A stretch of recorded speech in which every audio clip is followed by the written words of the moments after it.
But I guess the question I have is when you add in that sort of volatile element with all of the production issues and the responsibility that lays on your shoulders, did you enjoy it? Was it fun? Was it something, because you've got a history and obviously a background in the arts and movie making and television and production.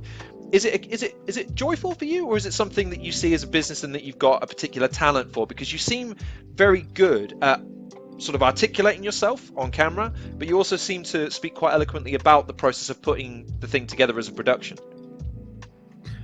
I enjoyed a production that went well, but again, that's that's a business standpoint. You know, everything was okay. That light didn't blow out. Al Snow answered all the questions, you know, and the show's in the can. So there was always a moment when the show was over and everyone was gone, or the talent was gone. The outsiders were out of the room. Our crew was there, where I would turn to Anthony and I'd say, so?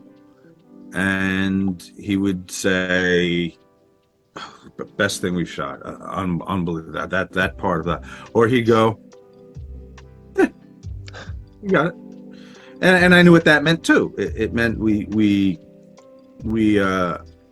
I always likened us to assassins. We load up our cars and trucks and we go and we set up for somebody to shoot somebody long before they arrive, and I meet them elsewhere, and I walk them into a room, and they're probably, you know, they don't know entirely what's going on. This is coming from a man from New Jersey as well. Come on, man. Like you're admitting to something on this. What are you doing?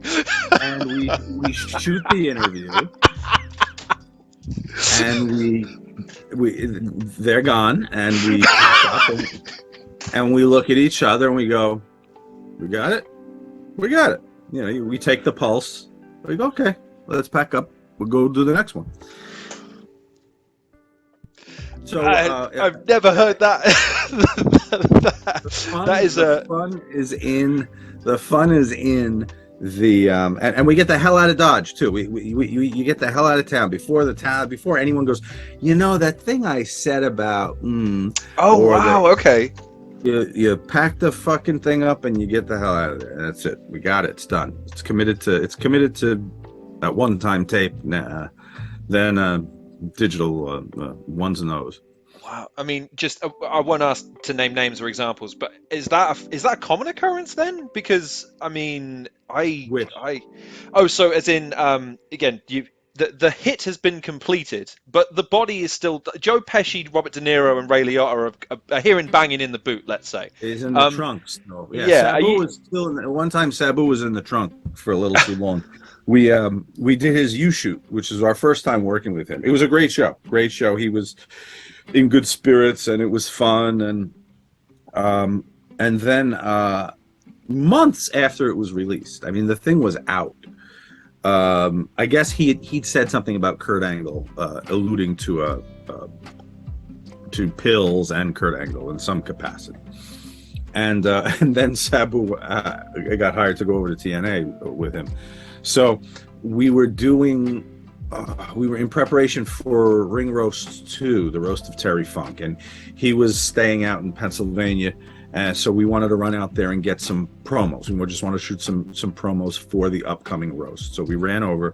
We were walking from the parking lot of the hotel to a Waffle House or a Denny's or something, and in that parking lot, a car comes and skids across and cuts us off in the gravel lot, and stumbling out of the car is Bill Alfonso, Sabu, referee Pee Wee, and maybe somebody else.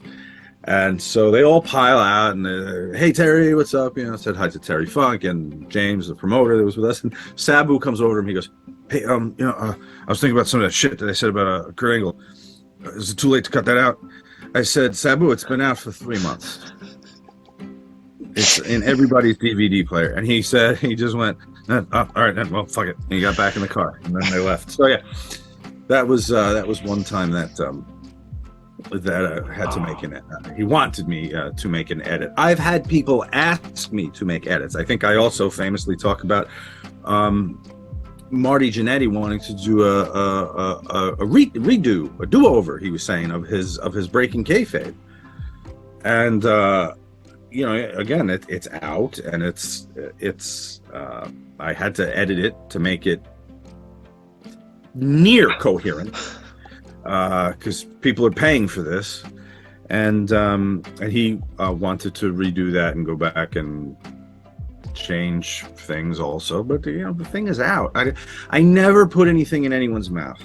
Well, let me rephrase that. I never put any words in anyone's mouth. Anyone that sat down on our set knew there were cameras on, lights all over the fucking place, people holding microphones in their faces. So anything that was said, I kind of felt was fair game. The only thing I did kind of have a personal rule about was people outside, like family.